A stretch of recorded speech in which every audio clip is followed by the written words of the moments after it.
आज 131औं श्रमिक दिवस विश्वभर श्रमिकका समस्यालाई लिएर श्रमिकका आवाज उठाउनका लागि श्रमिकहरूको प्रतिनिधित्व हुने दिन। नेपालमा पनि अघिल्ला वर्षहरूमा श्रमिकका समस्यालाई लिएर विभिन्न कार्यक्रम गरेर श्रमिक दिवस मनाइन्थ्यो।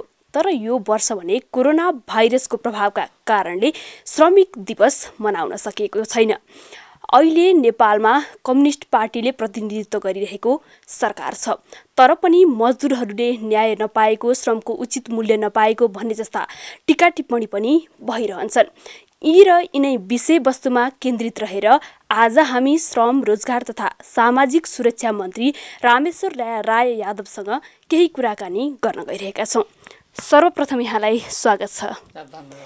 आज श्रमिक दिवस पनि हो, यहाँले मन्त्रालयको जिम्मेवारी पनि सम्हालिरहनु भएको छ। त्यसपछिका अवस्थामा चाहिँ यहाँले श्रमिकका लागि चाहिँ अब के कस्ता विषयवस्तु उठान गर्दै हुनुहुन्छ र श्रमिकका हकहितका लागि कस्ता काम गर्दै हुनुहुन्छ? सबभन्दा पहिले त तपाईँलाई धन्यवाद दिन चाहन्छु, किनभने यो हो टेलिभिजनले आज श्रमिक दिवसको उपलक्ष्यमा मलाई आफ्ना कुराहरू राख्ने अवसर दिनुभयो। त्यसैले तपाईँ मार्फत सबभन्दा पहिले यो श्रमिक दिवसको उपलक्ष्यमा विश्वभरिमा रहेका श्रमिकहरूको हक हितमा काम गरेको र आज 131 वर्ष पहिलेदेखि यो श्रमिकको रूपमा यो श्रमिकहरूको हक हितको लागि जुन काम भएको छ र आज यो दिवस मनाइएको छ, त यो अवसरलाई जुराएर तपाईँ आज आउनु भएकोमा तपाईँ सम्पूर्ण विश्वभरिका सम्पूर्ण श्रमिकहरू र नेपाली दाजुभाइ दिदीबहिनीहरूमा मेरो हार्दिक शुभकामना छ। र रह्यो श्रमिकहरूको हक हितको बारेमा, अब हामीहरूका अहिले यो कोरोना भाइरसले गर्दाखेरि देशभित्र काम गरिरहेका श्रमिकहरू र देश बाहिर गएर काम गरिराखेका हाम्रा दाजुभाइ दिदीबहिनीहरू सबैमा आज एउटा त्रासको वातावरण बढेको छ। रोजगारीबाट वञ्चित हुनुपर्ने अवस्था आएको छ। निश्चित रूपमा हामीलाई एउटा यो ठुलो चुनौती आएको छ।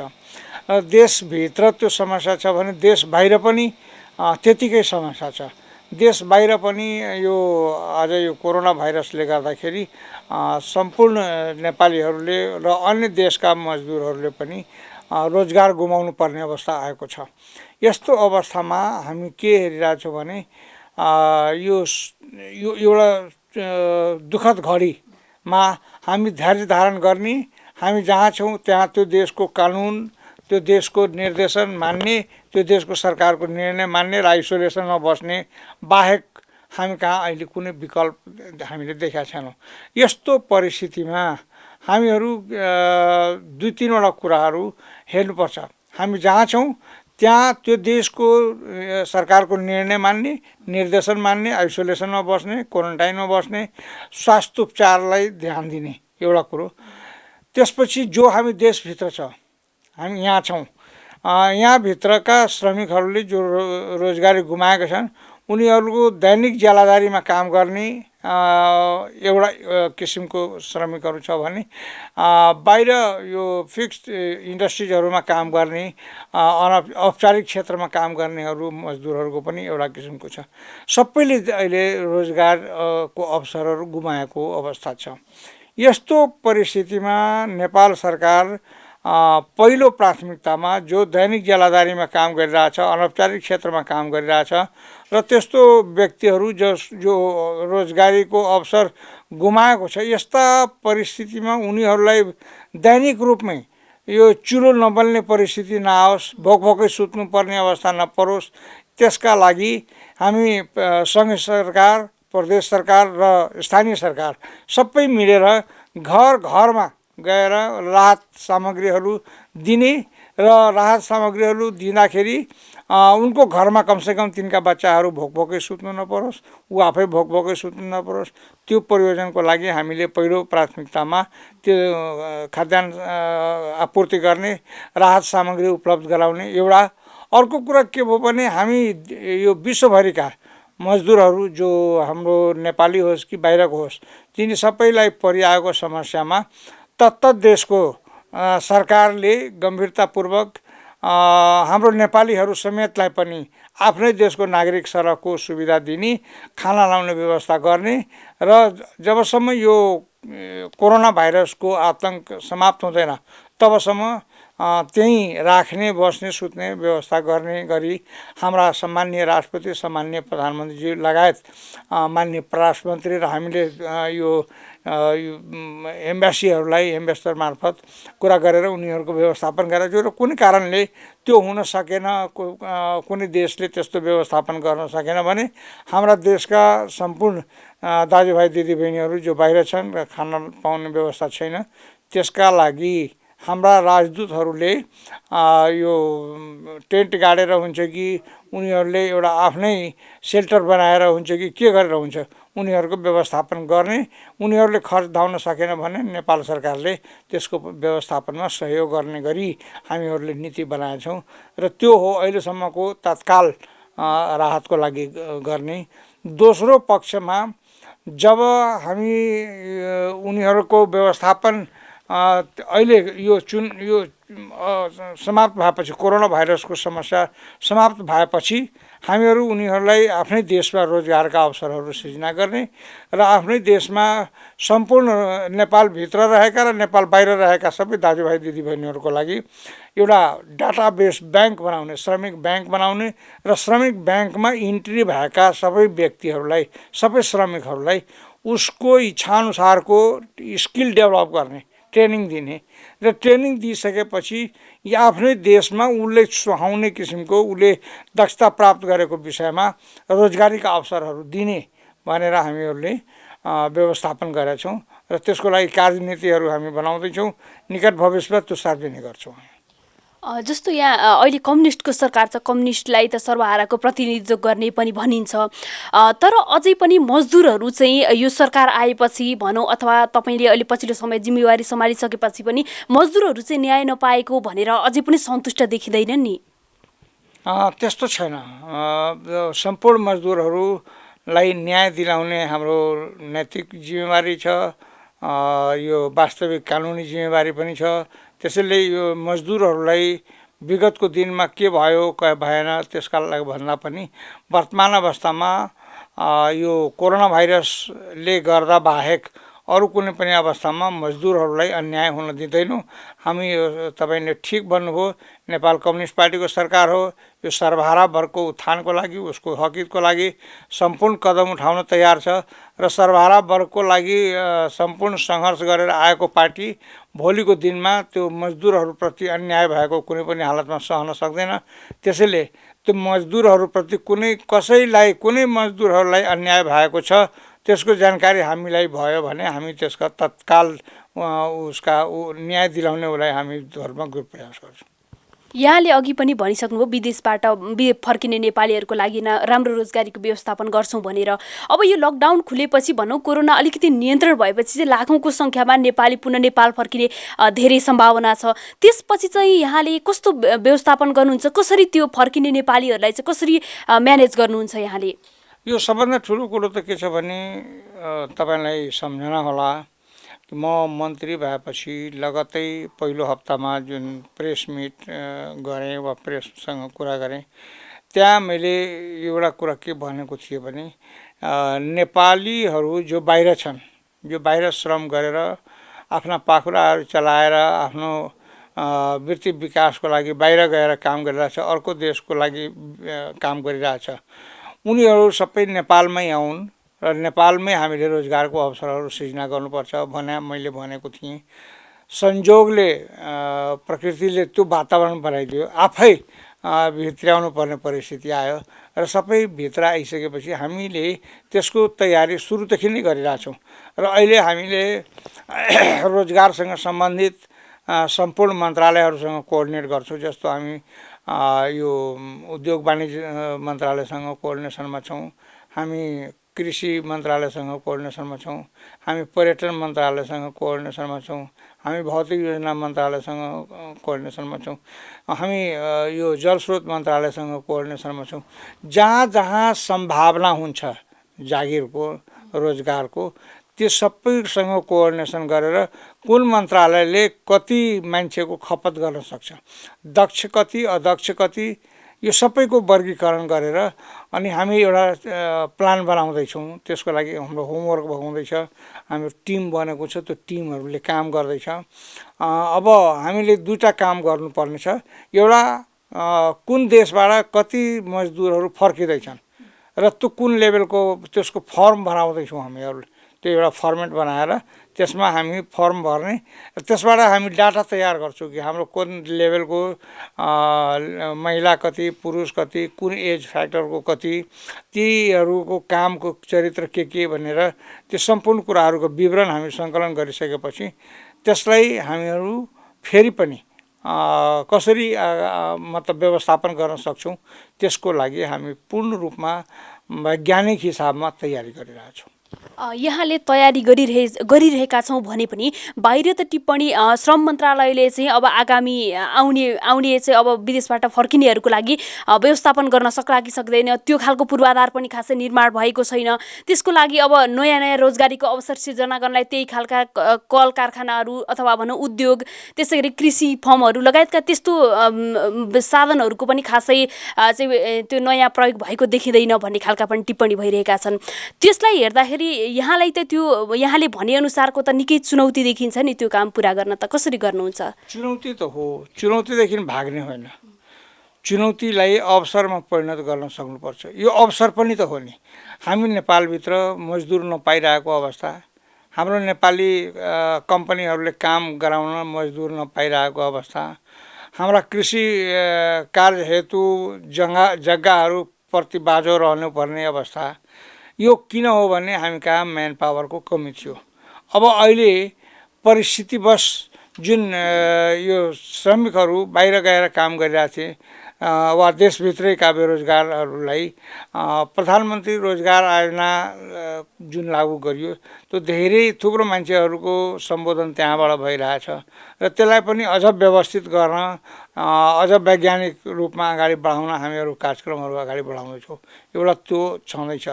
अब यसलाई यतातिर आएर औपचारिक क्षेत्र, अनौपचारिक क्षेत्रहरूका हामी वर्गीकरण गर्छौँ र त्यसमा अनौपचारिक क्षेत्रमा जस्तो कृषिमा काम गर्नेहरूलाई त्यो पनि स्किल्ड फुल गरेर तिनीहरूलाई पनि यो बाहिरका जसरी कोरियामा जुन साथीहरू काम गरिराख्नु भएको छ, अन्य देशहरूमा यो इजरायलमा काम गरिराख्नु भएको छ, उहाँहरू कृषिमा जुन दक्षता हासिल गर्नुभएको छ त्यो दक्ष कामदारलाई हामी नेपालभित्रै एउटा दक्षताको आधारमा हामी जग्गाहरूको वर्गीकरण गर्ने र त्यसलाई पनि वैज्ञानिक हिसाबमा अगाडि बढाउने भन्ने किसिमले हामी कुरा गरिरहेछौँ। र त्यो श्रमिकहरू जो यो फ्याक्ट्रीहरूमा काम गर्छन् उनीहरूको लागि त्यो हिसाबमा बढाउने, जुन कृषिमा काम गरिराख्नु भएको छ उहाँहरूलाई त्यो हिसाबमा बढाउने, त्यस्तै अन्य क्षेत्रमा जुन क्षेत्रमा दक्षता हासिल गर्नुभएको छ त्यो क्षेत्रमा तत्क्षेत्रमा उहाँहरूलाई काममा खटाउने गरी हामीहरू वर्क प्लान गर्दैछौँ। तपाईँले भने जस्तै त्यो हिजोको दिनमा तयारी नभइकन काम कारबाहीहरू अगाडि बढाउँदाखेरि अलिक फितलो देखियो।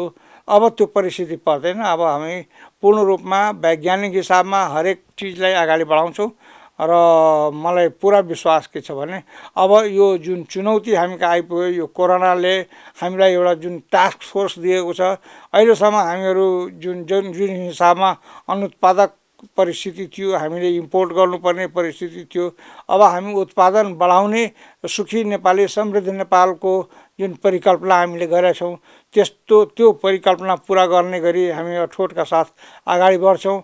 म आशा गर्छु यो अवसरलाई हामी सदुपयोग गर्यौँ भने हरेक नेपालीको अनुहार उज्यालो हुनेछ, नेपालको अनुहार हँसिलो हुनेछ भन्ने मलाई विश्वास लागेको छ र हामी त्यो स्पिड र त्यो उचाइका साथ योजना बनाएर काम गरिरहेछौँ।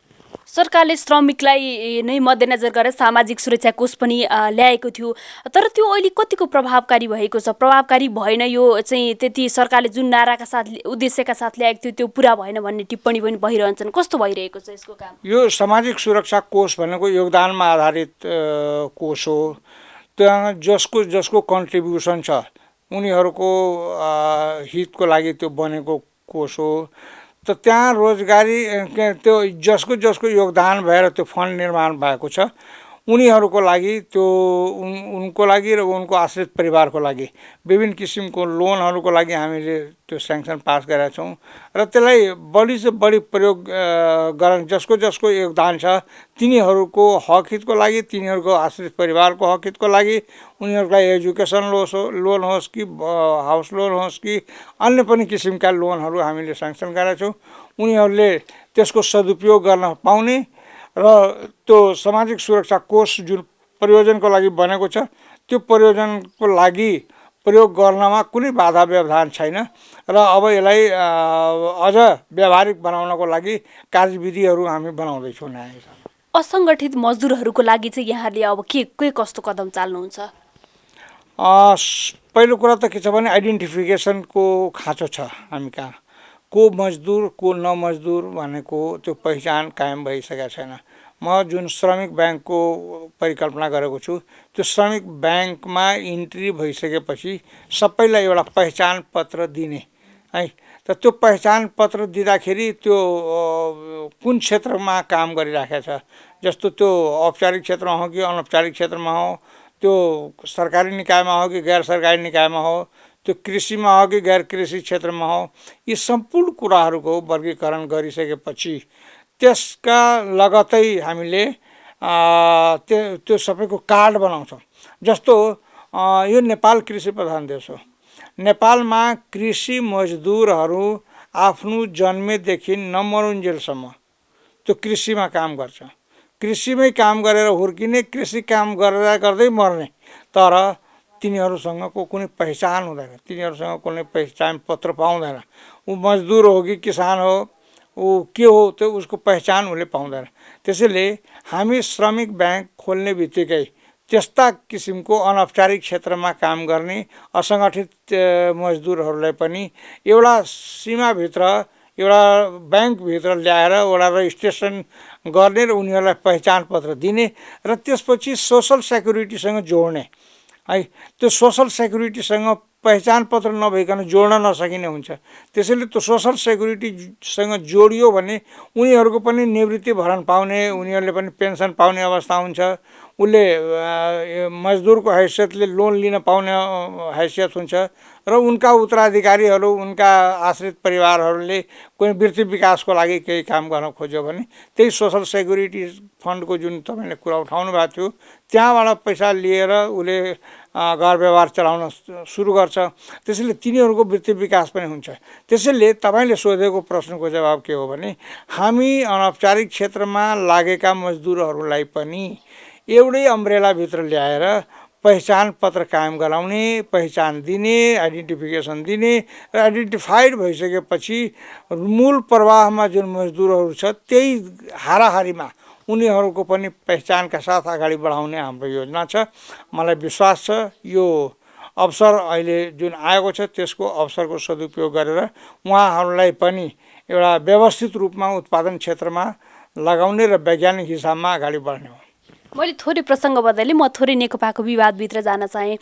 अहिले नेकपाभित्र चाहिँ निकै आन्तरिक विवाद बढिरहेको छ। अहिले त अझ पार्टी नै फुट्ने हो कि भन्ने खालका एउटा आवाज पनि आइरहेका छन्।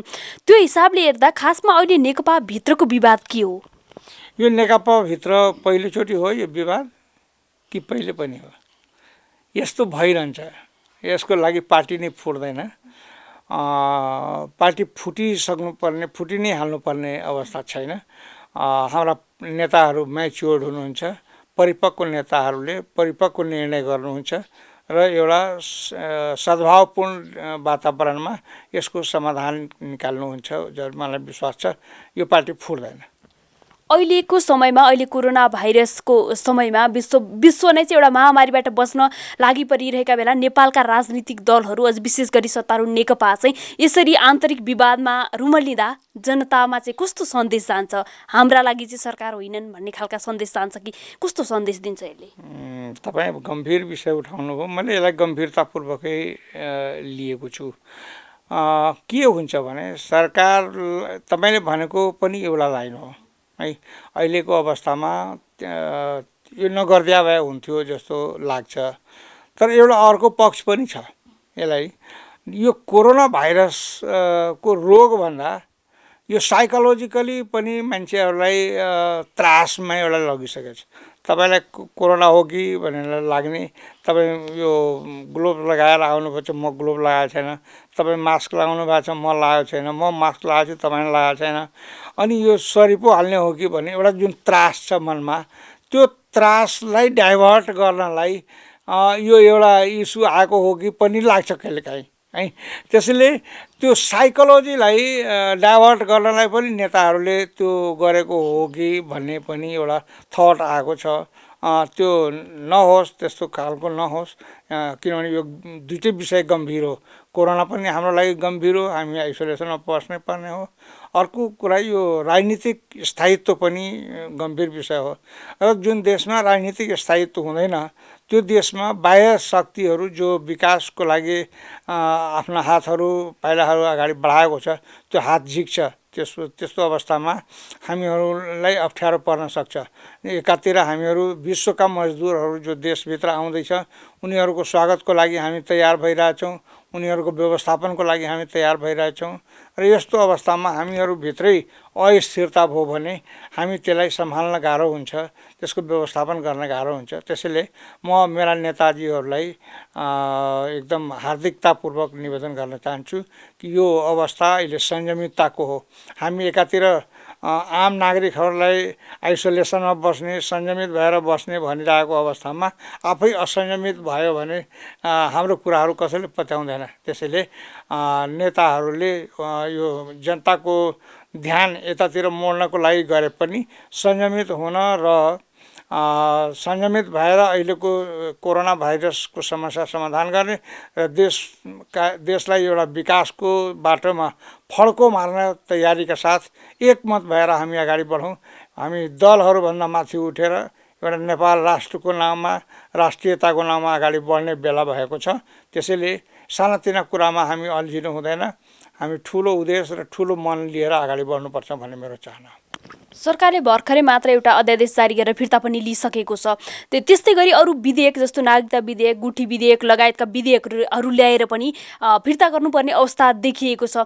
यी सबै हेर्दा त सरकारले किन यस्तो विवादित अध्यादेश विधेयकहरू ल्याउने गर्छ जुन चाहिँ आफू नै निर्णयबाट पछि हट्नुपर्छ? के कारणले हो यस्तो अध्यादेश ल्याएको? होइन, तत्कालीन परिस्थितिमा आउँछ कहिलेकाहीँ यस्ता परिस्थितिहरू। यो पहिले पनि यस्ता घटनाहरू घटेको हो। त्यसको औचित्यता के हो, त्यो औचित्यता त्यतिखेर जतिखेर त्यो मतलब अध्यादेश आएको हो त्यतिखेर उस औचित्यताको पूर्ति नहुँदा त्यसलाई फिर्ता लिनुपर्ने अवस्था पर्न सक्छ। र जुन कारणबाट अध्यादेश आयो त्यो हाम्रै पार्टीभित्र असन्तुष्टि बढिसकेपछि परिपक्वताका साथ त्यसलाई फिर्ता लिइयो है। त्यसलाई अन्यथा पनि लिनु हुँदैन है। त्यस्तै अब एउटा कदम उठाउँदाखेरि त्यो कहिलेकाहीँ त्यो ब्रोडर सेन्समा लिइएको छैन। यस्ता घटनाहरू भइराखेका हुन्छ होइन।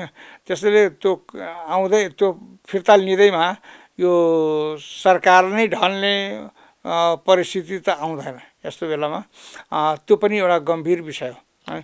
गम्भीर विषयमा गम्भीरतापूर्वक निर्णय लिँदाखेरि कहिलेकाहीँ तलमाथि परिराखेका हुन्छ, त्यो कुनै ठुलो कुरा होइन। यो विषयलाई लिएर पार्टीभित्रै चाहिँ अहिले प्रधानमन्त्री जो पार्टी अध्यक्ष पनि हुनुहुन्छ उहाँले चाहिँ एकलौटी निर्णय गर्नुभयो, कोहीसँग छलफल गर्नु भएन भन्ने खालका टीका टिप्पणी भइरहन्छन्। नेतृत्व लिने व्यक्तिले चाहिँ किन त्यसरी सामूहिक छलफल नगरी, एउटा गहन अध्ययन नगरी यसरी विधेयक अथवा भनौँ अध्यादेश प्रस्तुत गर्नुहुन्छ? यो कतिको उचित हो? त्यो प्रधानमन्त्रीले कुन परिस्थितिमा निर्णय लिनुपर्ने भयो त्यो क्याबिनेटमा प्रस्ताव आउँदाखेरि उहाँले जुन विषयवस्तु चित्रण गर्नुभयो त्यतिखेर त्यो परिस्थिति उपयुक्त जस्तो लागेको थियो। तर त्यो जब बाहिर मासमा आयो त्यतिखेर थाहा भयो कि पार्टीभित्र छलफल भएको रहेनछ, पार्टीभित्र त्यो सबैसँग सहमतिको वातावरण भएको रहेनछ भन्ने कुरा त्यहाँबाट पछिल्लो चरणमा थाहा भयो। यस्ता कुराहरू तपाईँले भने जस्तै सर्वसम्मत वातावरण पार्टीभित्र कमसेकम सहमतिको वातावरण बनाएर अगाडि बढ्दा राम्रो हुन्छ। अब त्यो सबक हामीलाई पनि प्राप्त भएको छ। र त्यसको लागि नै अहिले सचिवालयको बैठक बसेर एउटा सहमतिको वातावरण कसरी बनाउने, अब आउँदा कुन दिनहरूमा हामी सहमतिकै आधारमा कसरी बढ्ने भन्ने जस्तो निर्णयहरू हुन्छ। अब त्यसमा कोरोना भाइरस नियन्त्रणका लागि सरकारले गरेको कदम चाहिँ पर्याप्त छैन भन्ने टिप्पणी पनि भइरहेका छन्। यहाँले चाहिँ कसरी लिनुहुन्छ कि यो पर्याप्त छ? कोरोना भाइरस एउटा यस्तो साइकोलोजिकल डिजिज पनि हो, प्र्याक्टिकल त हुँदै हो, यो बिरामी त हुँदै हो, यो विश्व नै आतङ्कित छ। हामीभन्दा कैयौँ सय गुणा विकसित राष्ट्रहरूले सम्हालि नसकेको अवस्थामा हामी विगतका 1-1.5 महिनादेखि लकडाउनमा बसिसकेपछि, झन्डै 1 महिना हामीले क्रस गरिसक्यौँ र लकडाउनमा बसिसकेपछि हामीहरू अहिलेसम्म पनि 57मै अड्किरहेछौँ भने यो सफलता हो नि त एक किसिमले है। हामी कहाँ कुनै मान्छे हाताहात भएको छैन। त यो एउटा कन्ट्रोलिङ मेकानिजममा हामी अगाडि बढिरहेछौँ भन्ने कुराको सबुत पनि त हो नि। होइन भने हामी जस्तो साधन स्रोत अभाव भएको देशमा यो संयमितता नभएको भए र देशले लिएको निर्णय र नीति सही रूपमा नभएको भए अहिलेसम्म हाम्रो कन्ट्रोलभन्दा बाहिर भइसक्थ्यो है। त्यसैले हाम्रो सरकारले उठाएको कदम, लिएको निर्णय यथोचित छ र यो अहिलेको परिस्थितिमा सम्हालिराखेकै छ। अझ यसलाई वैज्ञानिक हिसाबमा अगाडि बढ्ने हो भने झन् राम्रो हुन्छ। यसलाई अझ हामी परिष्कृत भएर जानुपर्छ र मलाई लाग्छ आउने भविष्यमा अब हामी जसरी एउटा संयमितको हिसाबमा अगाडि बढिरहेछौँ, अब बढ्दैन, हामी यसलाई जित्छौँ र नेपाली मन कोमल पनि हुन्छ र कठोर पनि हुन्छ है। कोमल हुन्छ सहृदयतामा, कोमल हुन्छ अरूलाई सहयोग गर्नेमा, भने कठोर हुन्छ यस्ता चुनौतीहरूलाई सामना गर्नमा। र नेपालीहरू कठोर भएर अगाडि बढेको छ। मलाई पुरा विश्वास छ कोरोनालाई हामी नेपालीले जित्छौँ। अब अन्त्यमा के भन्न चाहनुहुन्छ? अन्तमा तपाईँ आज मे 1 आउनुभएको छ र यो मजदुरहरूको यो श्रमिक दिवसको उपलक्ष्यमा तपाईँहरू आउँदा तपाईँहरू मार्फत सम्पूर्ण नेपाली दाजुभाइ दिदीबहिनीहरू जो विश्वभरि छरिएर आफ्ना पाखुराको पौरख देखाएर श्रम गरेर आफू र आफ्नो आश्रित परिवारलाई पालिराख्नु भएको छ, तपाईँहरूको मेहनतलाई हामी सम्मान गर्दै तपाईँहरूको यो पौरुखले नेपालले पनि अवसर पाओस्, तपाईँहरू यो ठुलो हिम्मत र साहसका साथ अगाडि बढ्नुहोस्। सम्पूर्ण नेपाल सरकार तपाईँसँग छ, यो शुभकामना व्यक्त गर्न चाहन्छु। हस्, धन्यवाद।